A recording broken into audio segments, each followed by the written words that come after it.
What's up, guys? Chuck Silver here, bringing you another Underdog Occupy Fantasy Best Ball stream. This time it's NBA. We haven't drafted yet, well, playing solo today, so I'm probably going to get into a lot of player takes. If anyone has any questions in the chat, please throw them in there as much as you can. Help me out a little bit. Sorry it took about 10 minutes. These drafts, they just do not fire. And that's what I was worried about, which is why if you're in the Discord, I put the caveat that I might take a few minutes after 6, sitting there with one or two people, more sitting there needing one or two more people for 10 minutes. But luckily, the draft started and we got the first pick. It was just beautiful to talk about on this stream. We're going to take Jokic. If we had the second or third pick, there is a decision to be made between Giannis and Luka. Initially, mostly just interested in Giannis. If you watch the previous stream, you would know that I really want to draft wings early. It's just the elite wings dry up a lot quicker than any other position. Um, but before we get into there, let's go ahead and take Nikola Jokic, and let's just go over the tournament format a little bit for anyone that's new to this. And just in case you're new to the best ball format, period, maybe you didn't draft any NFL, you didn't catch any of our streams. The way best ball works is if you've ever played a regular fantasy league, you're in a pod with 11 other drafters, 12 total, and you just take turns picking players. The difference in best ball is that you don't have to set a starting lineup. There's no trades. There's no waiver wire. There's no decisions to be made after the draft is done. Whoever your top scoring players that fit into each position are automatically on your roster for that scoring week. And during the regular season, it is going to be by week, whereas the playoffs are 2 weeks long each. Now, a cool thing that they did this year that I love because it greatly decreases the variance. So typically, most best ball tournaments are going to have all of the payouts in the playoff format. So the top 2 out of 12 advance to the next round. And in this one specifically, there's going to be 10 players in the second round, top one advance to the third round, which is also 10 players. And from there, I believe it's a 94-person final.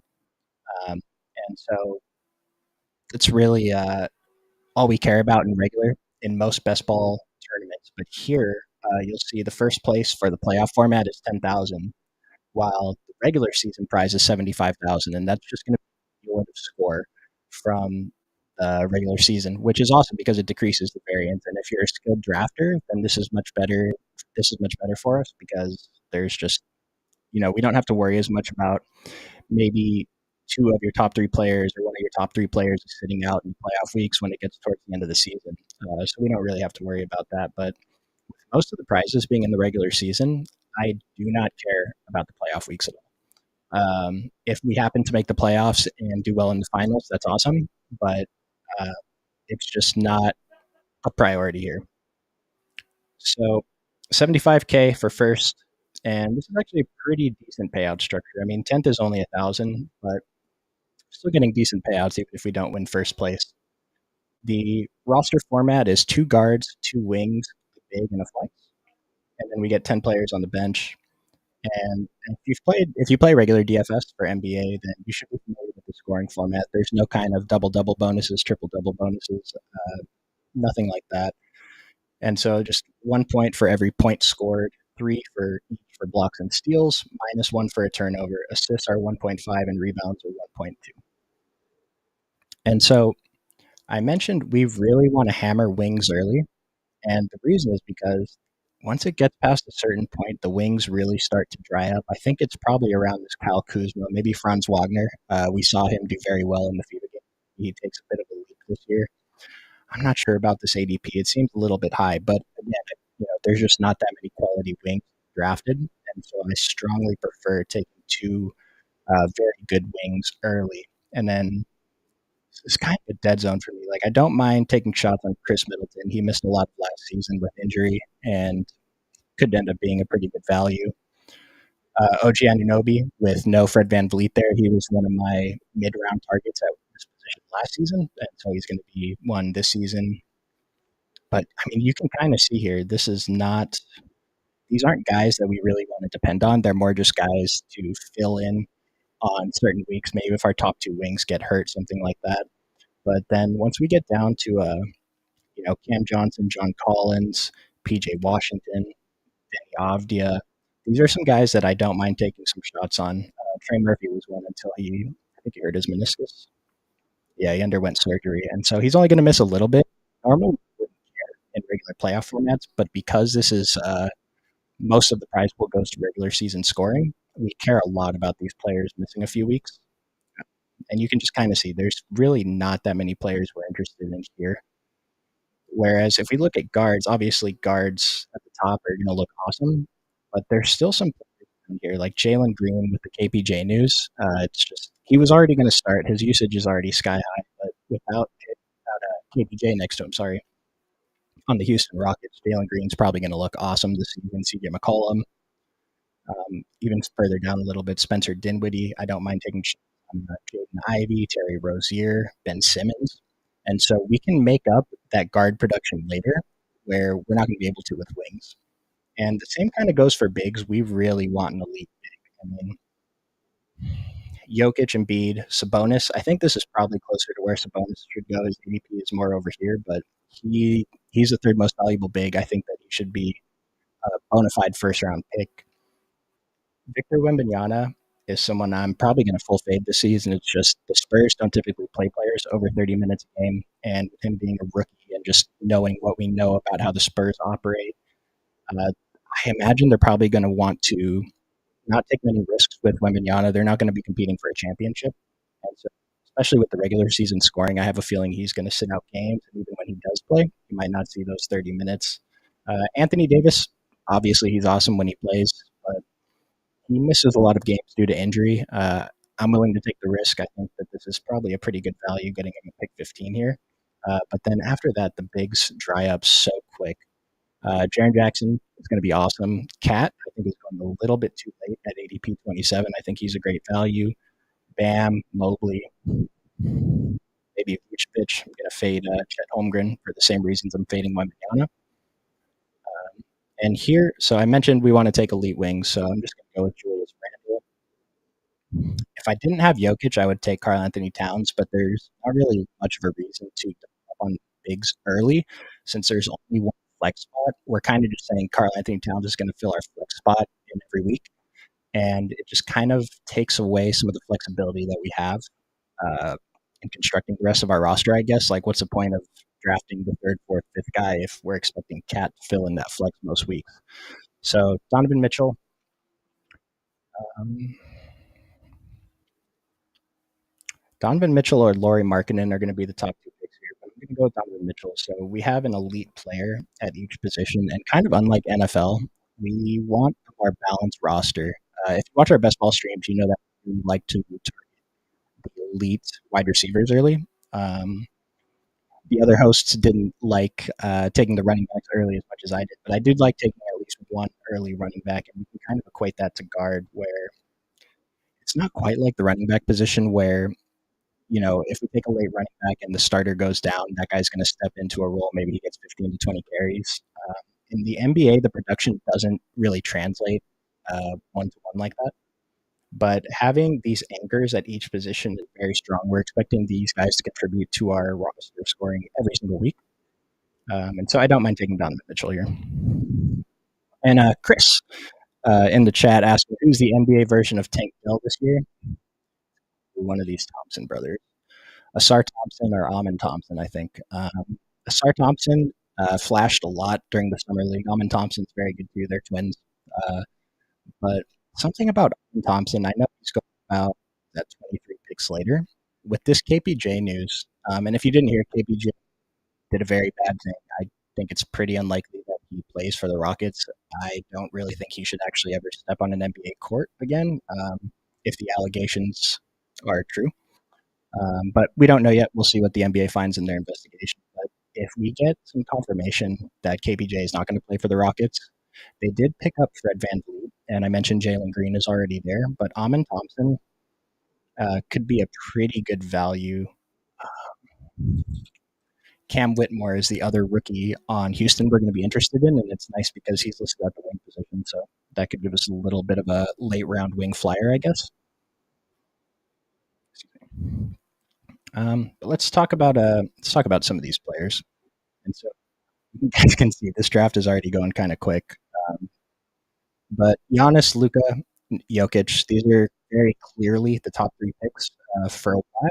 Embiid was going fourth, but Jason Tatum has surpassed him, and I think it's correct. We really want the elite, and Jason Tatum is number two after Giannis, and so I don't mind picking Jason Tatum over Joel Embiid. SGA was awesome last year. A lot of So he was going much later last season. He had an injury scare going into the season, and the Thunder are known to rest their guys towards the end of the season. They're tanking, but I kind of think that they are at the point where they're not going to be intentionally tanking anymore. Um, SGA is a bona fide stud. They have some other players on the team who are coming up pretty good. So I think that they're not necessarily competing for a championship, but I think they're past the point of late season tanking. They're not going to be competing for the first overall pick in the draft either, if that makes sense. The Mantis I mentioned, I love this pick. Probably take the Mantis over any of these guys. So I think that this is a pretty. I think this top seven is pretty correct. You could say maybe before Giannis, but because there's no double double bonus, triple double bonus on Underdog, that Giannis before Luca can still be okay.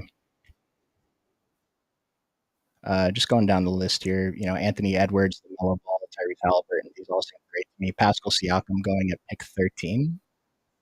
Let's see. Kev L. Interesting. Interesting name here, Kev L. Um, yeah, Pascal ADP 14. He's jumped up a little bit. I think it's correct. And Scotty Barnes, too. These are two of my favorite wing picks. Scotty Barnes was going in the 40s a couple of weeks ago. Just a few weeks ago now.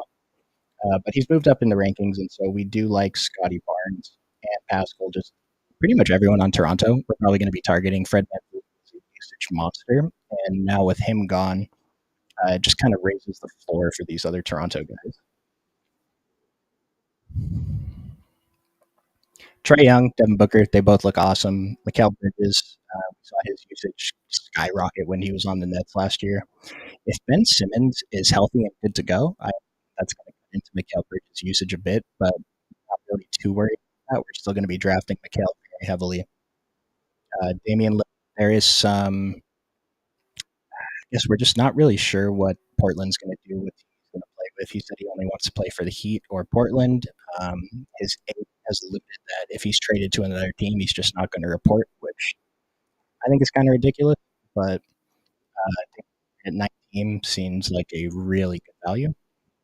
And Jalen Brown, LeBron, Julius Randle, awesome. Jaren Jackson's a great big. So LeBron, there's something about this new rule the NBA is implementing about resting players. If you are considered a star, and there's a list of star players, you can find if you Google it. The criteria is something like if you've been an All Star recently, made an All NBA team, you are not allowed to rest more than one of those guys in the same night. But if you are 35 years or older, or you played 1,000 games in the NBA or a certain amount of minutes, then you fall under a separate category, which LeBron falls under, and all they have to do is let the NBA know a few days in advance that they're not going to be playing.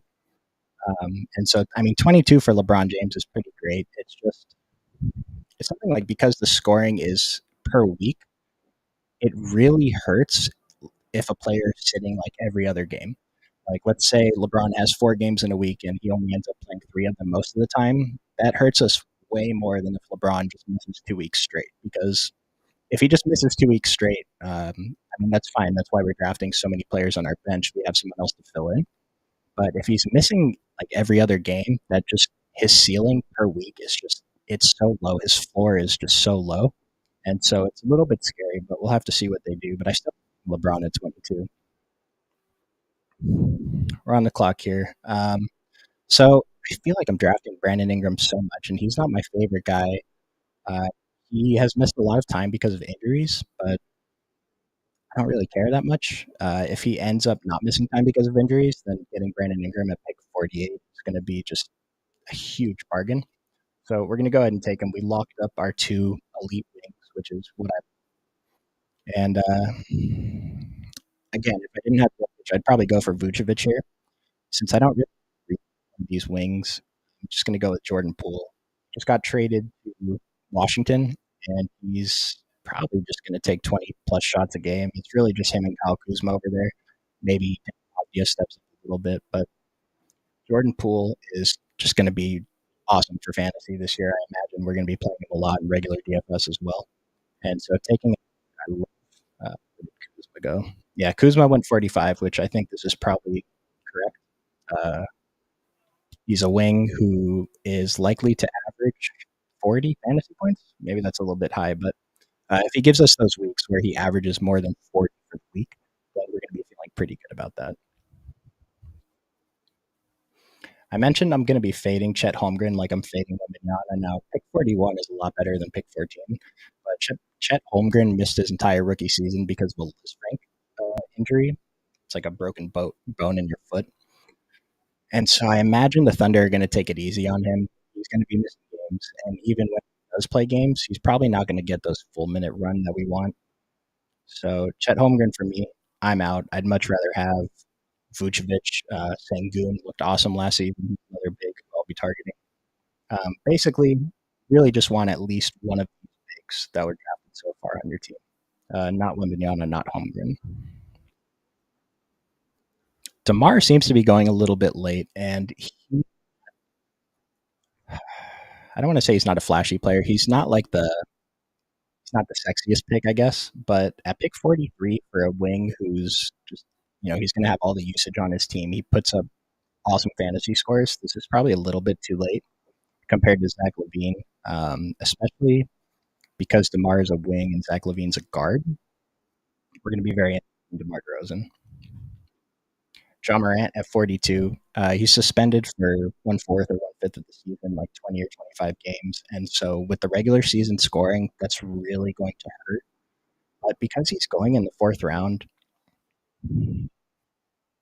I don't mind it. I'd like it a little bit more if the team with John Morant already had an elite guard, kind of make up the scoring. And then I've mentioned on the previous NBA stream that if we're taking John Morant, I really like taking Smart.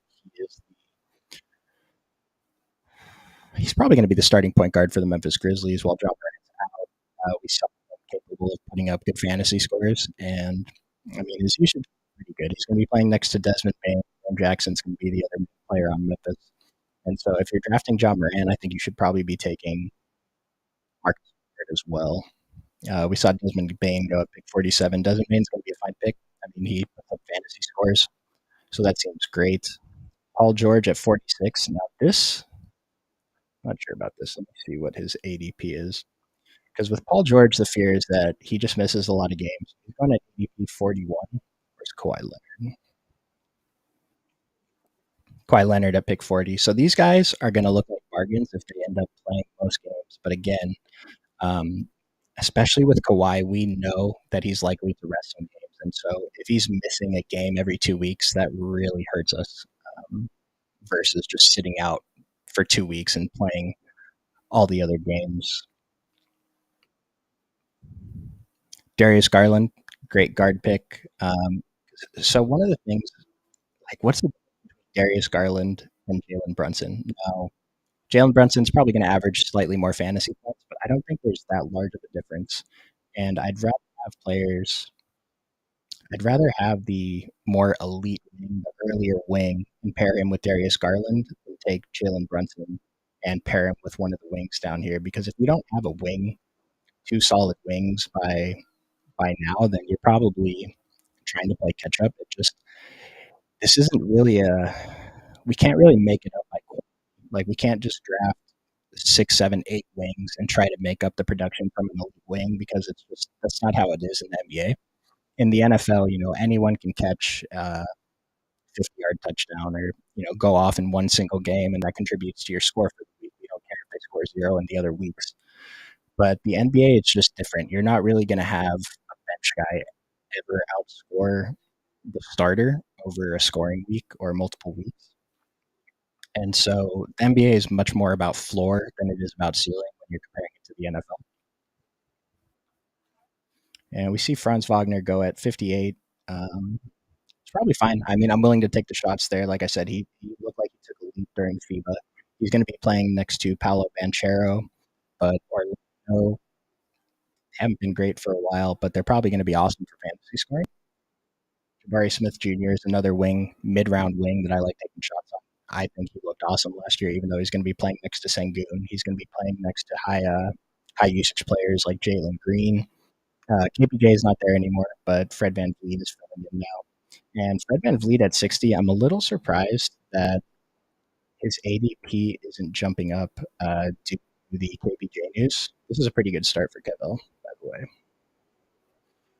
Yeah, ADP 57. He was around ADP 50 the last time I drafted. So this doesn't really make sense to me. I mean, he's not that efficient of a player, and it's unlikely that he's going to play the 40 minutes. Like, he's not going to lead the league in minutes played on Houston like he did on Toronto. But it seems incorrect. Like this is a little bit too late for him to be going. And Tyrese Maxey also. There's a little risk because Doc Rivers didn't start Tyrese Maxey until the end of the year. But if Tyrese Maxey is starting in Philadelphia, then he's going to look pretty awesome at pick 61 for James Harden go.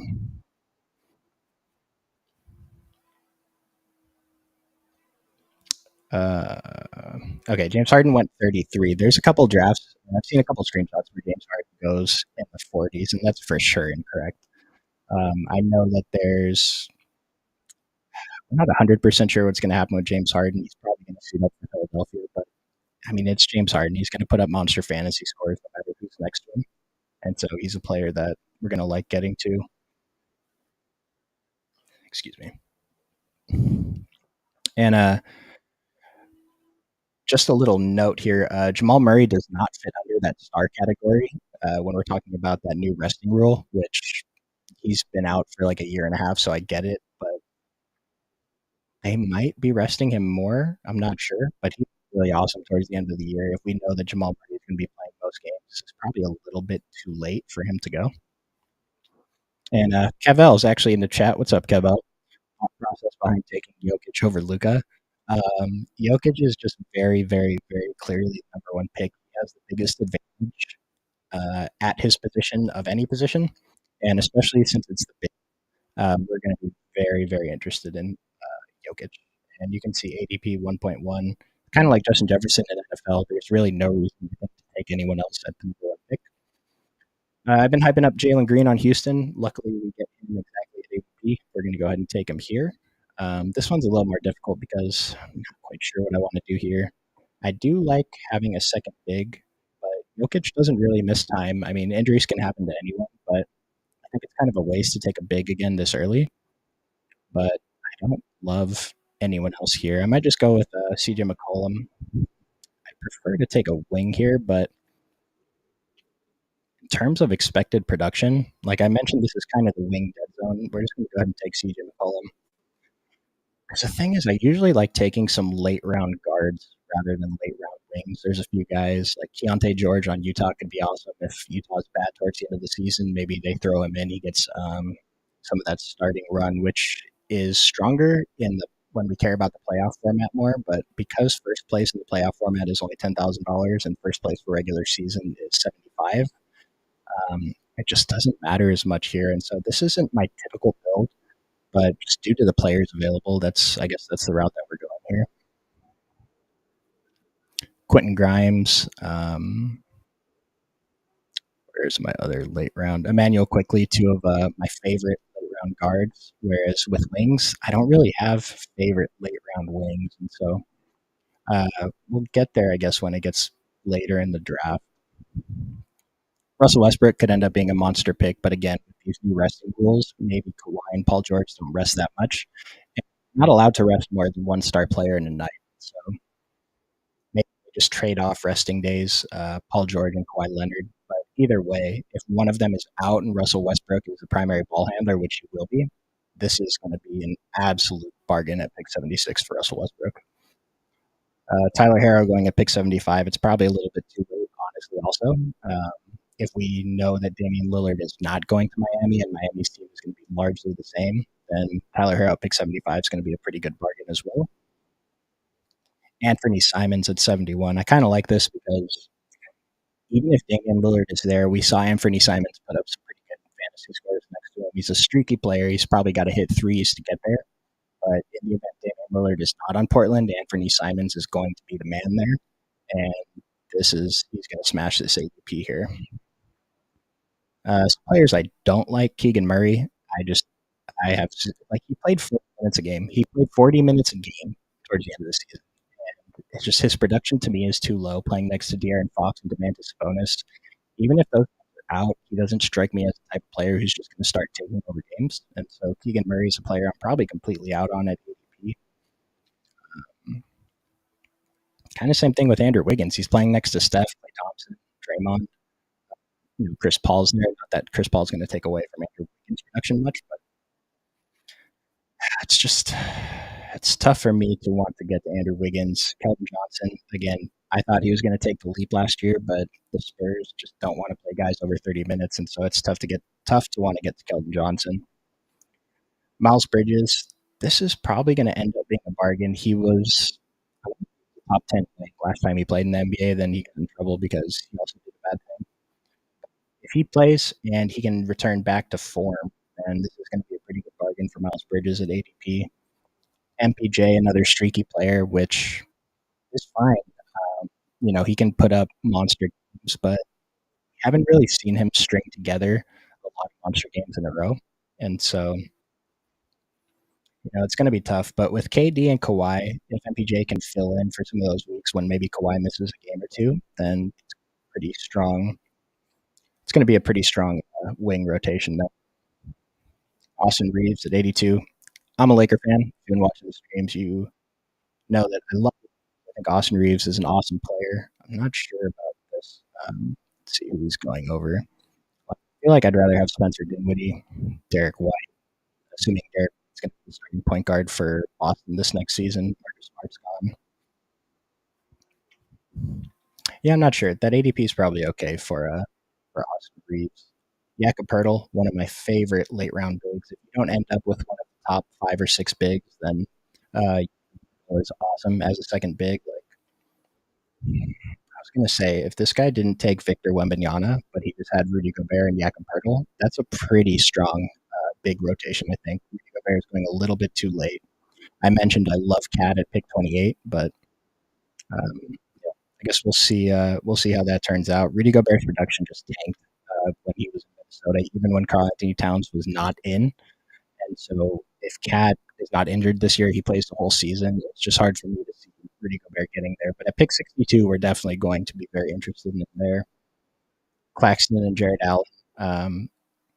These guys were going. Nick Claxton anyway was going pretty late last year, but as long as he gets those 32 points in Brooklyn, he produced fantasy points, and with blocks being worth 3, it's looking pretty good for Nick Claxton this season.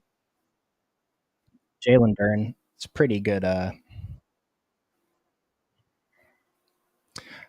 don't know. It's like I like Jalen Duren. I think this might be a little bit early. If it pays off, then he's going to beat this ADP. It's just how often is he going to beat that ADP? It just Detroit has a few other bigs on the roster. So it looks like Jalen Duren is by far the favorite big. Marvin Bagley took away from some of his fantasy production last season. We saw James Wiseman come in. He wasn't terrible. Isaiah Stewart, when he played, he was a pretty great DFS option, but he was pretty cheap in DFS. So that's why we liked playing him.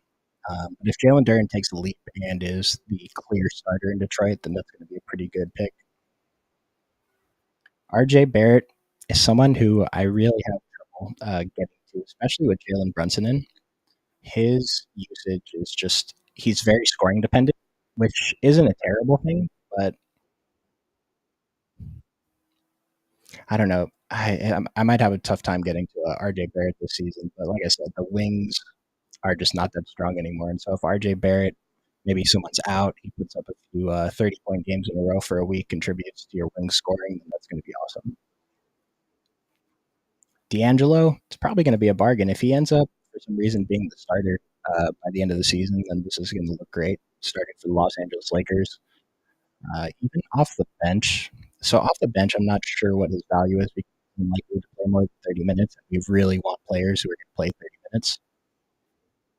Klay Thompson, again, player whose production is probably going to decline a little bit. He's getting a little bit older, but it should still be great for guard production. But this is a little bit more guard heavy than I'd like to go. Clay Thompson as your fifth guard, it seems kind of unnecessary. I'd rather go for more wings, especially Millhouse.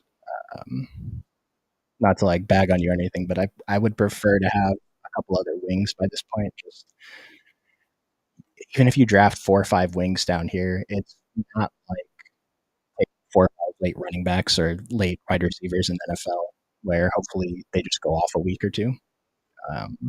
It's going to be tough to make up that wing scoring. Osar Thompson on Detroit. This could be an awesome pick, especially if he ends up starting. Cade Cunningham was out for most of the season last season, or half the season, I guess. But if Cade Cunningham is on the court, it just takes away usage from everybody else. Jaden Ivey is a big one, but Jaden Ivey looked awesome without Cade Cunningham. Hopefully, he can keep it up. Cam Johnson, one of my absolute favorite late round wings, so we're going to go ahead and take him. A lot of the time, I'd be taking Derek White here. So we're going to take Cam Johnson. The other debate, Brook Lopez, we have Jokic. And the idea is if Jokic like misses a few weeks, it's not going to kill us. But because he was our first pick, he was the top pick in the whole draft. Like if he gets hurt, then our chances of winning regular season are going to tank. But I think it's pretty likely that Jokic is on the winning team. Excuse me. We're going to go ahead and take Brook Lopez. I'm not sure if this is correct though. It might be better to just take a couple later round guys like Yusuf Nurkic, Daniel Gafford, Mitch Robinson, Vika Zubac, even Steven Adams, Zach Collins. Excuse me.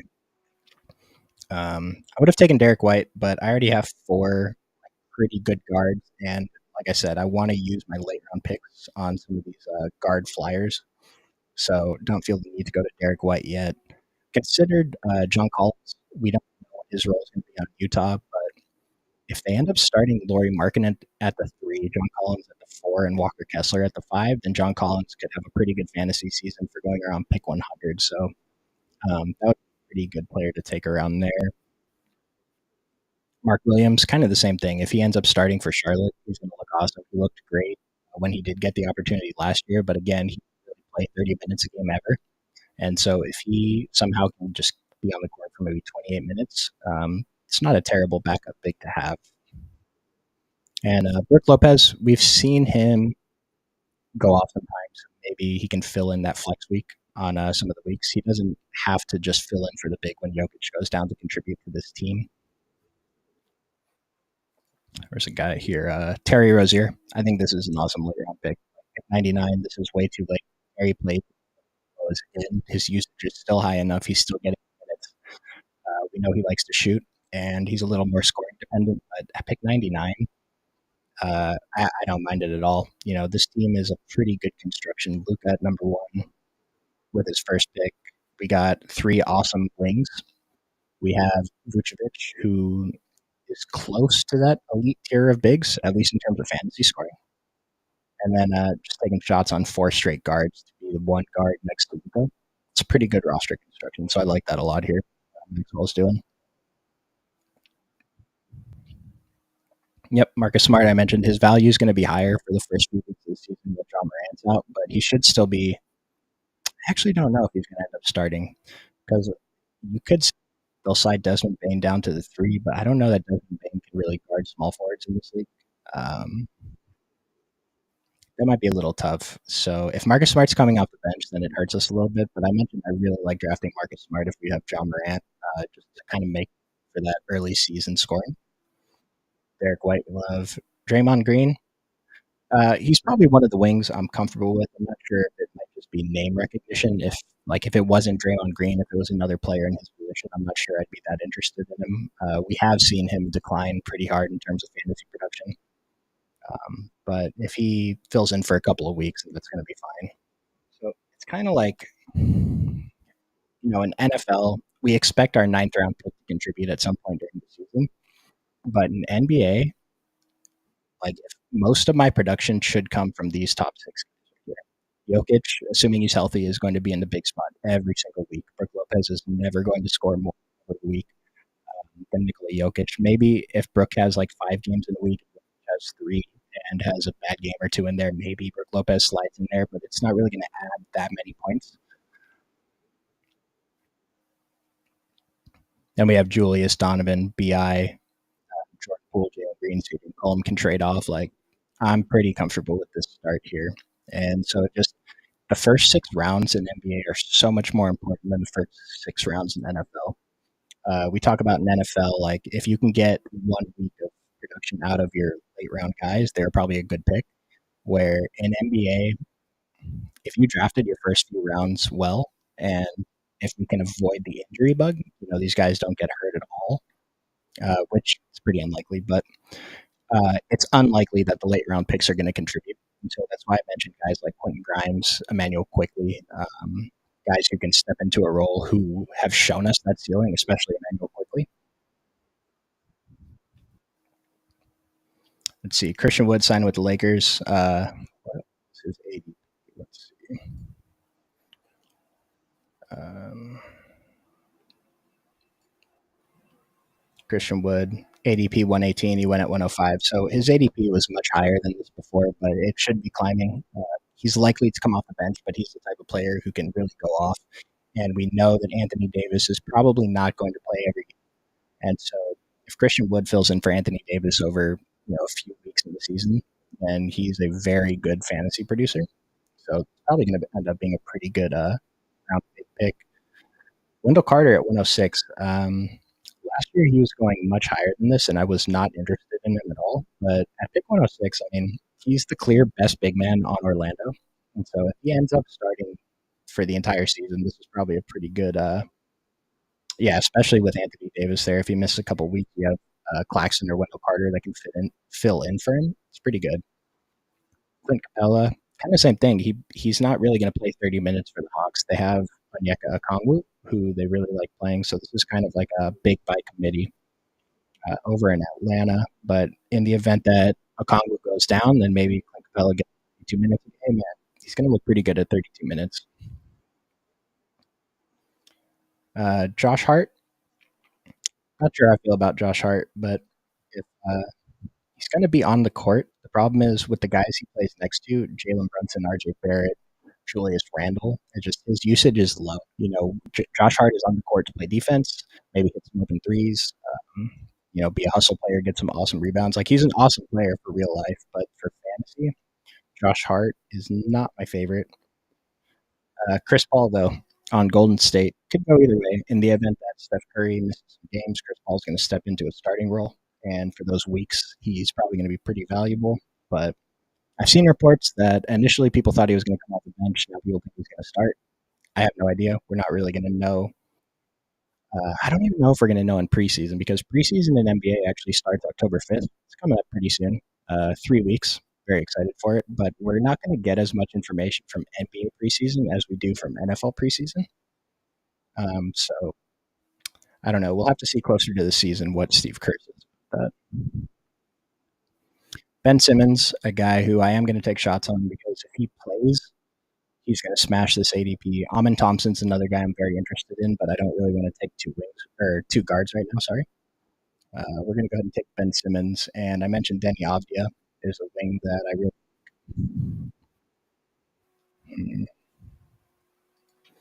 It's just a little. So with Jordan Poole coming over, it's going to cut into Denny Avdia's fantasy production a little bit, but we saw that he was an awesome rebounder last season. So if he can just keep up that rebounding production, throw us a few points, he should be fine. And I prefer him over all of these guys. Like Obi Toppin, he's on a new team, but I don't really think that he's going to show us anything that he hasn't shown us already. And so I don't really like Obi Toppin at ADP. Bojan, he's a vet on Detroit. They paid him, so they want him there. And you have to have some kind of veteran presence on your team for the locker room, I think. But they did rest him a bit, and like I've been talking about all show, resting guys is not great for NBA best ball. So I went Denny Avdia. Now this is a little bit of a weaker wing rotation than I usually have. I'm pretty strong at guard, but my wing rotation is pretty weak, so I'll probably on a couple things here, but I just don't know who can come in here. Like Trey Murphy, I mentioned, he's going to miss. So he's out 10 to 12 weeks. That was a week ago. So figure he's out 9. Say he's out for 10 more weeks, right? Um, in the event that Bi gets hurt or something happens, Trey Murphy can still contribute to the regular season scoring when he comes back from the injury. So we're still going to be targeting Trey Murphy, and we're getting him at a little bit of a discount here.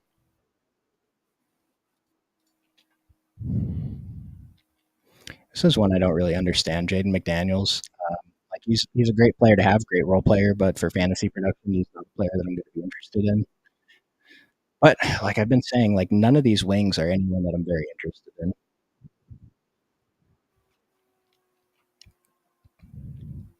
We saw Kyle Anderson go off when players were hurt, so that's kind of the thing when we're looking at players now in these later rounds. Just consider who steps into a role that has displayed a ceiling or that we think is capable of hitting that ceiling. And Kyle Anderson, yes, like it was really frustrating if you played DFS last year because he ended up being chopped a lot and he ended up going off, which is not something that we really expect from Kyle Anderson, but he did do it. And so it's possible that he can do it again. But I mentioned Cat, as long as he doesn't get hurt, he's going to be an awesome play this year. So.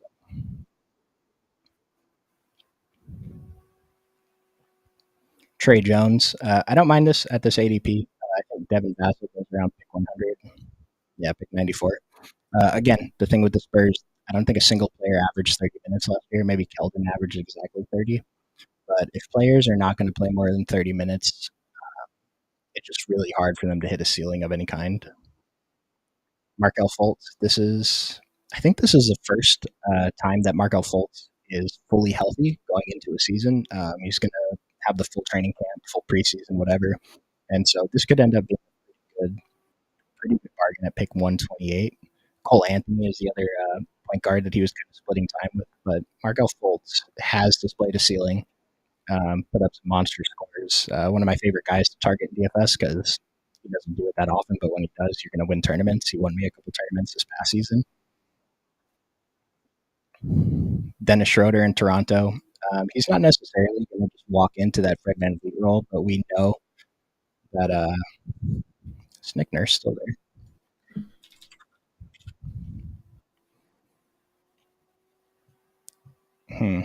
Well, Nick Nurse is actually the head coach of the Sixers now, so I don't know how I missed that. But so maybe the minutes won't be there in Toronto like they were before, but that's actually more of a case for drafting players like Tyrese Maxey and James Harden because we know that Nick Nurse is just going to play his best players into the ground. But if Dennis Schroeder ends up being the starter, like he was the FIBA World Cup MVP, I mean, he was the MVP of the whole world last week, so it's a pretty good pick. Kevel taking Emmanuel quickly. It was probably unlikely that he got back to me here, but I wanted to take Ben Simmons and Denny over him, so that's fine. Tari Eason, not another player that I don't mind. There's a lot of good players on Houston and only a couple great ones, and so the good players who are only going to play 20, maybe 25 minutes, if that, it's just going to be tough for them to hit their ceiling unless other guys get hurt. But that's what we're constructing our roster to. Like I said, these late round picks, we really just want to take flyers on guys. Let's see who else is available. KPJ, I don't think he should be getting drafted at all. It's like there's risk versus reward, and I think even at pick 134, it's a little bit too high of a risk for what reward. What team can KPJ go to where to far exceed this ADP? I don't know if there is one. Like I said, if the allegations are true, I guess we'll see what the NBA finds. But I'm not going. It's not a player I'm going to be drafting at all this season. Probably going to try to get one more big. We have Jokic, Brook Lopez. The only reason to draft another big is maybe there's a week where both of these guys are hurt, and if we get 0 points from the big position, that's really bad. We can still compete for the regular season prize if Jokic and Brook Lopez both miss some weeks, but we do have to get some production out of bigs, and so kind of just got to shoot for the moon. Like Nas Reed is a big I don't mind taking late because when he steps in for Gobert Cat, his fantasy production is off the charts. But with this exact roster construction when I have Jokic and Brook Lopez. I'm not sure that Nas Reed is played just because what are the chances that Nas Reed is starting for Cat or Rudy Gobert in the same week that Jokic and Brook Lopez aren't playing? It's pretty low. And so we want to just player who has a safe floor, who's who we know to be a player that is not necessarily injury prone. Not sure I believe in injury prone, but there are players who are more susceptible to injury than others. Um, and so for the last big, Zach Collins was going undrafted when this tournament started. But we have some reports that Victor is going to start at the 4, with and Zach Collins starting at the 5, which is great for Victor because he doesn't have to worry about guarding centers because he's going to get eaten alive. But Zach Collins, pretty good fantasy producer, but again, for this, he's not going to play 30 minutes. Steven Adams is definitely going way too late.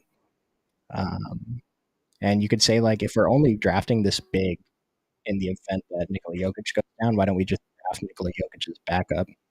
Nikola Jokic's backups are DeAndre Jordan and Zeke Naji, where it's like, even if they start, and we did see this a couple times last season, they're just not really worth having. I'd rather just take someone else that has slightly higher floor, I guess, unless Sikaji really takes a leap and the Nuggets are comfortable playing him 30 plus minutes. But I think that they end up just sliding Aaron Gordon down to the center position a lot of the time. So it's not something we're interested in, but that might be viable for some other picks.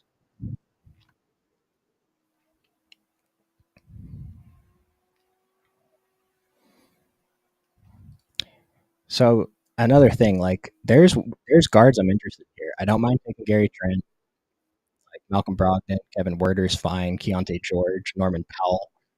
Whereas the wings, there's just not wings that I really want anymore. So that's why I talk about hammering wings early, which I didn't end up doing in this draft. And so my wing position, if something happens to Julius or Brandon Ingram, I'm probably not going to be in a good spot. But Gary Trent, another guy on Toronto who, without Fred VanVleet, I think he's just going way too late. The field is really undervaluing him here. Rui Hachimura for the Lakers. Fortunately, not a fan of his fantasy production, especially if he's starting next to LeBron and AD. It's just hard for me to imagine him really stepping up in certain weeks. Um, so I am just going to take Zach Collins and get that floor. So we're going to be done at the big position. We have 3 more spots on our roster: Donovan Mitchell, Jordan Poole, Jalen Green, CJ McCollum, Ben Simmons, Gary Trent. I'm pretty comfortable with this guard rotation. So I'm probably going to just try to target 3 wings, and hope that if I hit on one of these last round wings, then that's fine. I'm not expecting these guys to contribute to my roster. So let's just find 3 wings we're comfortable with. Like Kyle Anderson, I considered. DeAndre Hunter flashed a little bit towards the end of the season. But again, playing next to Trey Young and DeJounte Murray, there's not that much more usage to go around. He's very dependent on picking up the peripheral stats.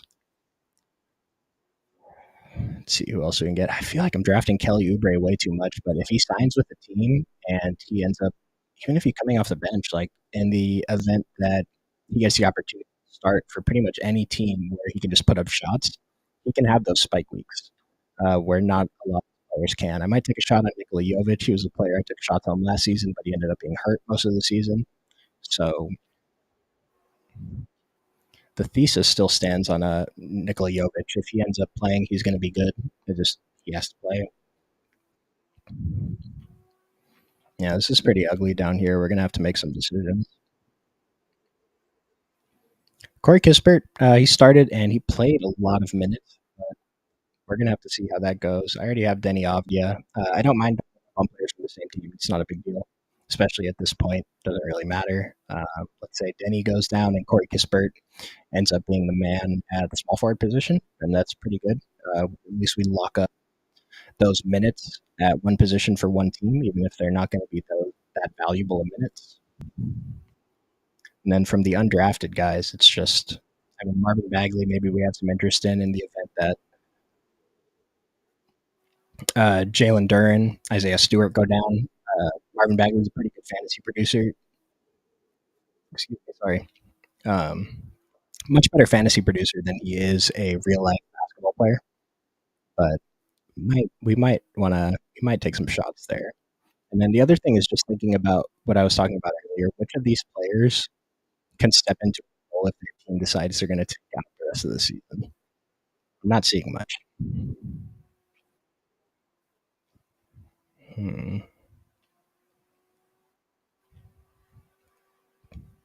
I mean, we're just going to keep scrolling and scrolling, and nothing is going to get better for us here.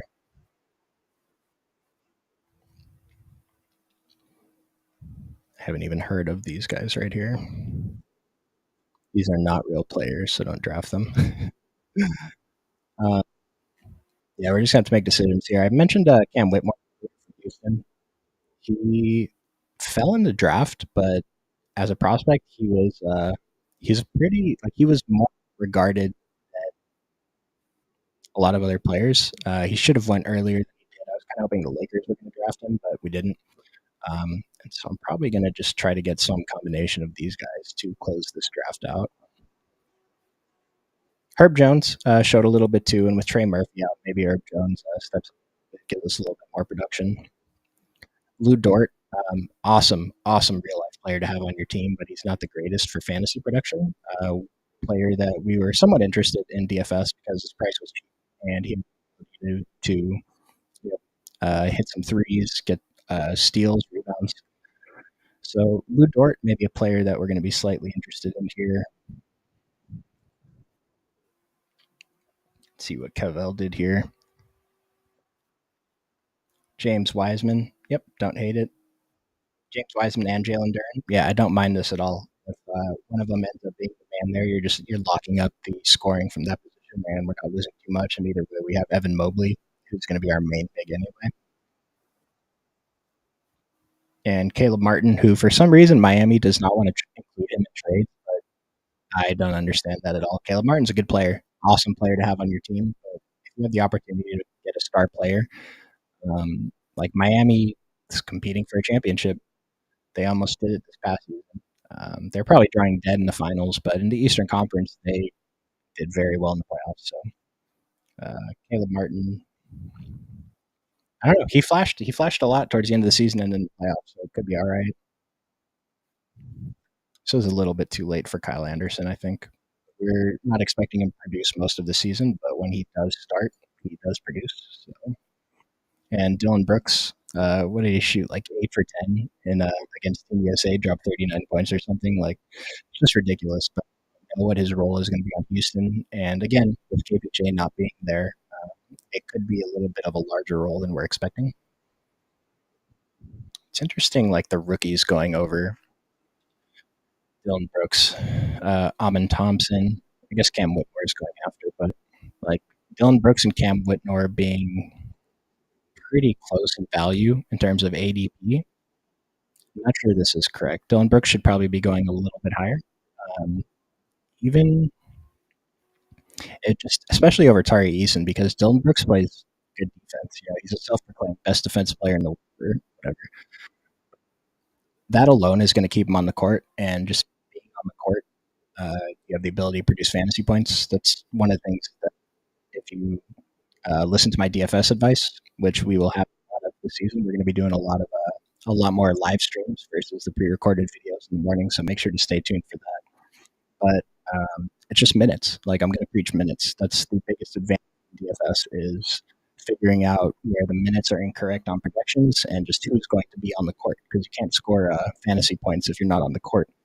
You know, in NFL, a guy can come in for one snap, catch a 60-yard touchdown, and be in your lineup for the week. Where in the NBA, that just can't happen. You have to play at least 30 minutes, I would think. You know, some guys can go off in 25. It's not something that we're really going to count on.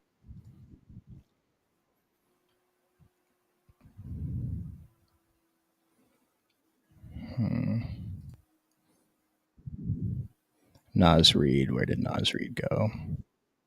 So taking four bigs, I'm not sure about this because the thing is, the reason bigs is because you think that maybe three of these guys are hurt at the same time. Aiden hasn't really missed a lot of time due to injury. Joel Embiid has, but we're not counting on that when we're drafting players like Joel Embiid. Like if Joel Embiid's our first pick, we're counting on him to play. We're not assuming that he's going to miss time due to injury. And again, with Nas Reed, like, is the weeks that Nas Reed starts going to line up with the weeks that Joel Embiid is out? It's pretty unlikely. If it does happen, then you're going to be in a great spot, but it's pretty big risk, I think. I would love to take shots on Keontae George, but it's just he's not going to contribute points. My guard rotation is too strong here. So Cam Whitmore and Nikola Jovic. Max Struess on Cleveland. We're not quite sure what the role is there. Even if he starts, he's playing next to like four high usage guys. So we're going to take the shot on Nikola Jovic. Maybe up in Miami.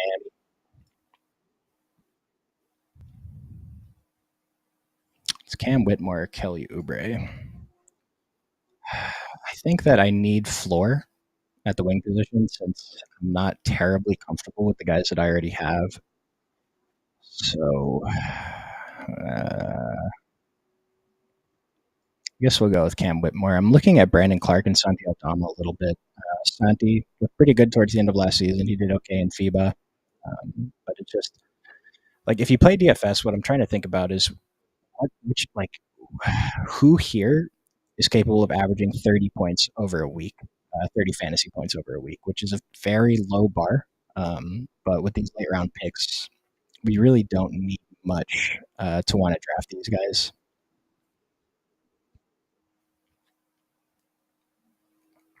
Corey Kispert's a consideration. Malachi Branham looked fine, but again, 30 minutes. Dorian Finney-Smith, not a player I'm terribly interested in. Bilal Koulibaly, I'd rather take Corey Kispert. Kenneth Lofton Jr. looks awesome when he plays, but Memphis has shown a desire to want to play him in the regular season. He started towards the end of the season, puts a monster score summer league. If you're going to be playing preseason NBA, then Kenny Lofton's probably going to be one of our targets. But for season long best ball, it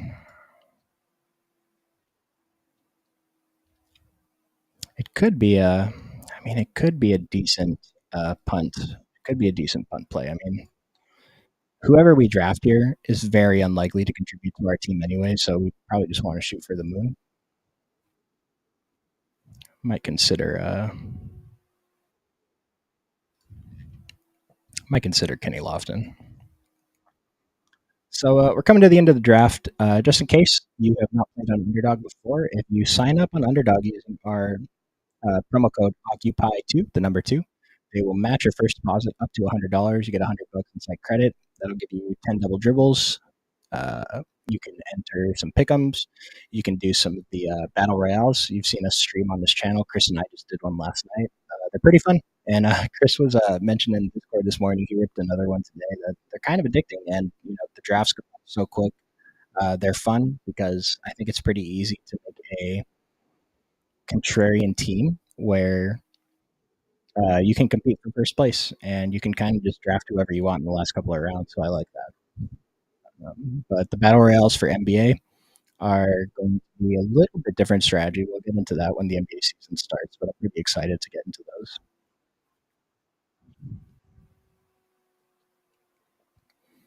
See what's going on Underdog here. So this dog bowl qualifier, they put a $50 entry point for this one. It's the live final. Top three go to the live finals in Miami. Looks like there is going to be some overlay. It's only 41% full right now. See how this looks tomorrow morning. Unfortunately, I don't really enter contests trying to get to the live finals. It's just a little bit out of my bankroll, $50 entry point. But if you are a player who has a larger bankroll or you just want to take some shots, this is probably one of your best chances to get to the live final. It's a relatively small field. The draft's just like a battle royale, where just quick flash drafts, and if you get top three, you get to go to Miami, guaranteed 10K, compete for a larger prize. So battle royale for week two. Looks like it's 60% full. I would expect this to fill still, but check tomorrow morning. Maybe there's some overlay a couple hours before kickoff. Maybe you can get a couple more entries in there. Take advantage of that a little bit. We have a lot of contests. So if you're pausing an Underdog, one of the viewers right now you haven't signed up yet. There's a lot of stuff you can do with that site credit. So the NHL best ball season is underway, drafting anyway. There's about a month left. We haven't done any. We haven't done any drafts. I'm not sure that we have any super in on NHL information on the team, but if that's what you guys want, comments, let us know and look into it. I drafted some MLB best ball teams this season, and I'm not really an MLB guy, but just followed the best ball drafting strategies, I guess. And I'm in two finals right now, not really competing for first, but I made it.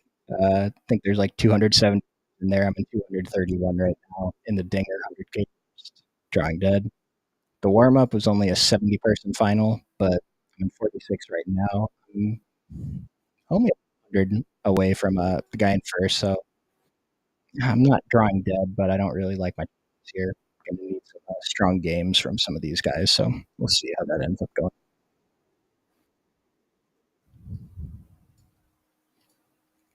Some of these late round picks. Kelly Olynyk is probably a pretty great late round pick. We saw produce fantasy points when he was starting, and even when Walker Kessler was in, he still looked pretty good. Al Horford, another year older, but he still looked towards the end of last season. Don't hate that either. Mason Plumlee, in the event something happens to Zubac, or we've seen where they run a little bit. So if Mason Plumlee gets to start, could contribute for a week or two. Andrew Nemhard and Quentin Grimes, yep, two of my favorite. Well, Andrew Nemhard, not necessarily, but he has shown that he might be capable of it as long as Tyrese Halliburton's not there. Quentin Grimes produced when the other guys were on the court, so I like Quentin Grimes too.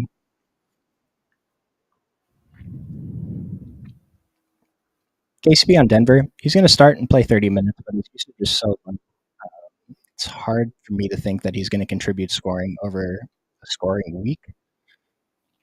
Kyle Lowry, it's unfortunate, but his decline was very quick. But maybe he can get back to where he was, and he could end up value at these late picks. Andre Drummond, again, great fantasy producer, but if he's not going to play more than 10 minutes, then it's hard to have interest in him.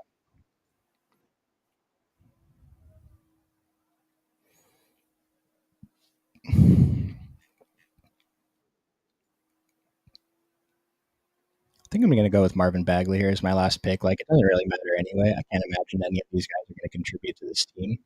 But like Santi Aldama is interesting.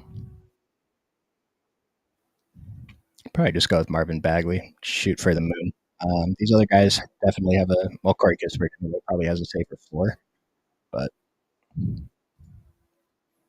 I hope I didn't have any restrictions on. But yep, not a bad draft. Anyone who stuck in here through to the end, appreciate you for watching. I'm gonna try to do one of these once a week until the NBA season starts. Preseason starts October 5th. I think preseason ends October 20th, and then the season will start the following week. So we have a few weeks to get some NBA basketball drafts in. I'm sure they'll drop smaller buy-in tournaments. If you haven't drafted NBA basketball before, at least you can get a feel for it without investing too much. But last words before I get out of here. Join the Discord. Instructions are in the description below. We have some pretty good discussions in there.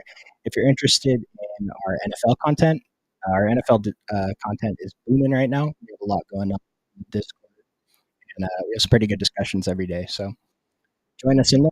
Let us know in the comments what kind of content you guys want to see. If you want to see us draft other contests or just honestly anything, and we'll take it into account. So appreciate you guys watching. I hope that this was informative. I talked about a lot of players. Yeah, we'll see you guys next time. Thanks.